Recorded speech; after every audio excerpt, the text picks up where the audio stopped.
চরম উৎকণ্ঠার নাম হরমুজ প্রণালী।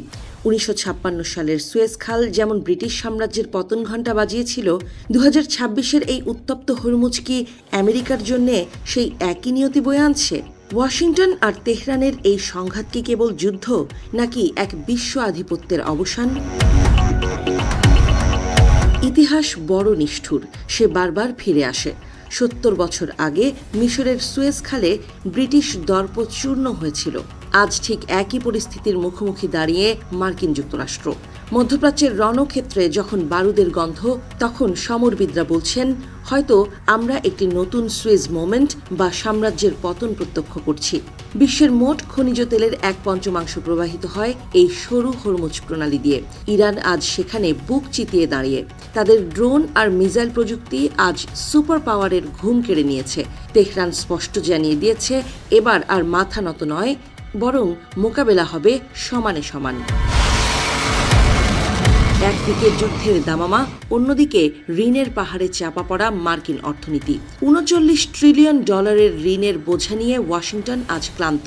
১৯৫৬ সালে পাউন্ডের পতন যেমন ব্রিটিশদের পিছু হটতে বাধ্য করেছিল, আজ ডলারের আধিপত্যও কি ঠিক তেমনইভাবে টলমল করছে? ইরান কিন্তু ১৯৫৬-র মিশরের মতো কেবল কূটনৈতিক সহায়তার উপর নির্ভরশীল নয়। তাদের আছে নিজস্ব প্রযুক্তির বিধ্বংসী ড্রোন, আধুনিক ক্ষেপণাস্ত্র এবং একটি অপরাজেয় আঞ্চলিক network. Colour expert dark sap এবং মাইল্ড অন হ্যান্ডস টেকনোলজি সমৃদ্ধ অরিক্স অ্যাডভান্স ডিটারজেন্ট পাউডার, আপনার লন্ড্রি এক্সপার্ট। পেন্টাগন স্বীকার না করলেও বাস্তব এটাই যে ইরানের স্ট্র্যাটেজিক ডেপথ বা কৌশলগত গভীরতা আজ মার্কিন রণতরীগুলোর জন্য বড় হুমকি। এই সংঘাতের সমান্তরালে জ্বলছে গাজা। গত ৩ বছর ধরে চলা এই ধ্বংসযজ্ঞ বিশ্বজুড়ে ইসরায়েল এবং তার মিত্র আমেরিকার নৈতিক অবস্থানকে দুর্বল করে দিয়েছে।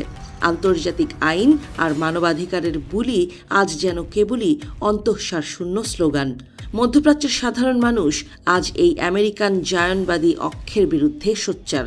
মার্কিন আধিপত্যের এই গোধূলি লগ্নে উঁকি দিচ্ছে এক নতুন পৃথিবী। চীন আর রাশিয়ার ক্রমবর্ধমান প্রভাব প্রমাণ করছে যে একক কোনো দেশ আর বিশ্বের মোড়ল থাকতে পারবে না।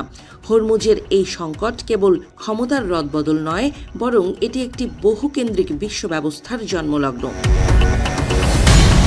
বিখ্যাত বিশ্লেষক সামি আল আরিয়ান বলছেন, সাম্রাজ্যের পতন তখনই ঘটে যখন তার সামরিক শক্তি রাজনৈতিক লক্ষ্য অর্জনে ব্যর্থ হয়।